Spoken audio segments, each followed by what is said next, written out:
क्या आपने कभी सोचा है कि कोई शख्स रातों रात सुपरस्टार बने और फिर कुछ ही सालों में वो भीड़ में कहीं खो जाए। 1990 की ब्लॉकबस्टर मूवी आशिकी का वो मासूम हीरो जिसका नाम था राहुल रॉय, जो बिना ज़्यादा डायलॉग बोले भी लोगों के दिलों पर राज करता था। जिसने प्यार को पहली बार स्क्रीन पर इतना खामोश लेकिन इतना गहरा बना दिया, वो आज कहाँ है?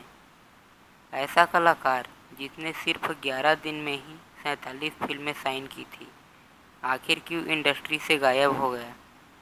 आज हम जानेंगे उस स्टार की कहानी जो जितनी फिल्मी लगती है उतनी ही सच्ची और उतनी ही दर्द भरी है।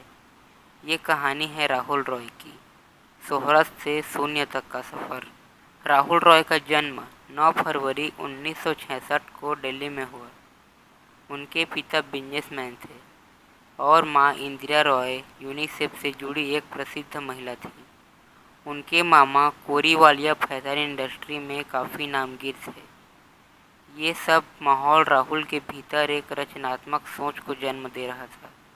राहुल ने हिमाचल प्रदेश के लॉरेंस स्कूल सनावर से पढ़ाई की, जो देश के सबसे प्रतिष्ठित स्कूलों में से एक है।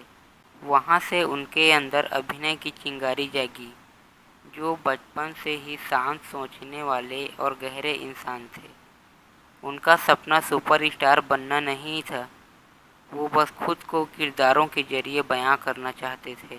1989 में महेश भट्ट एक नई फिल्म के लिए ऐसा चेहरा ढूंढ रहे थे जो सिर्फ आंखों से एक्टिंग कर सके। एक ऐसा चेहरा जो प्यार की मासूमियत को शब्दों के बिना भी जाहिर कर सके। तभी राहुल रॉय की तस्वीरें उनके सामने आई। महेश भट्ट ने बस एक नज़र देखा और कहा, ये चेहरा इंडिया के दिल में छप जाएगा। और फिर बनी आशिकी। फिल्म की कहानी, संगीत और राहुल रॉय का शर्मीला अंदाज, सब कुछ जादू बन गया। किशोर कुमार के बाद शायद पहली बार किसी हीरो ने गाना गाते हुए नहीं, बल्कि गानों को महसूस करते हुए रोमांस दिखाया। फिल्म ब्लॉकबस्टर साबित हुई। लड़कियों के बीच राहुल रॉय ड्रीम बॉय बन गए। लोग उनकी आंखों में डूबने लगे। उनके पास फिल्मों की लाइन लग गई। 11 दिनों में उन्होंने 47 फिल्में साइन कर ली। यह एक रिकॉर्ड बन गया। उन्हें दूसरा शाहरुख खान कहा जाने लगा। नया ऋषि कपूर का तमगा मिल गया। लेकिन फिल्म इंडस्ट्री जितनी चमकदार बाहर से दिखती है, उतनी ही खतरनाक अंदर से भी है। राहुल ने जो 47 फिल्में साइन की, उनमें से ज़्यादातर की स्क्रिप्ट अधूरी थी या डायरेक्शन कमज़ोर था।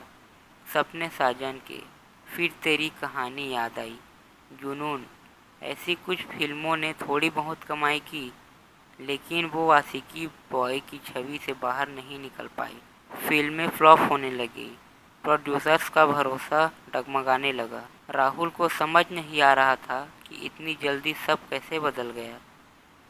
उन्हें एक्टिंग का जुनून था, लेकिन इंडस्ट्री ने उन्हें एक रोमांटिक बॉक्स में बंद कर दिया।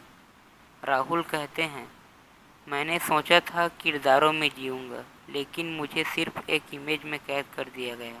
धीरे धीरे बड़े बैनर ने उन्हें नज़रअंदाज करना शुरू कर दिया।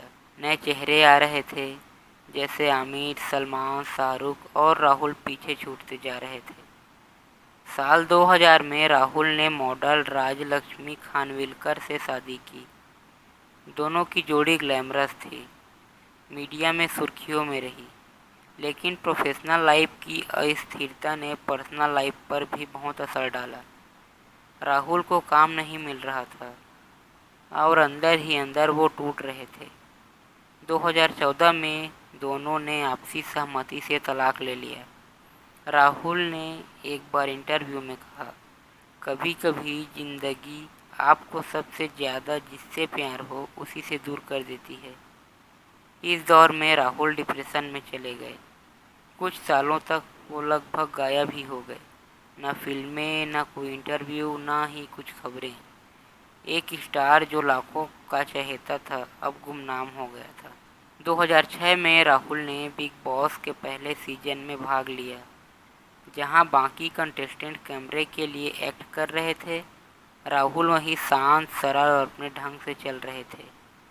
लोगों को एक बार फिर वो पुराना मासूम हीरो याद आ गया। और फिर क्या, राहुल ने वो शो जीत लिया। इस जीत ने उन्हें दोबारा पहचान दिलाई। उन्होंने अपनी प्रोडक्शन कंपनी शुरू की, राहुल रॉयस प्रोडक्शंस, और फिल्म ऐलान बनाई।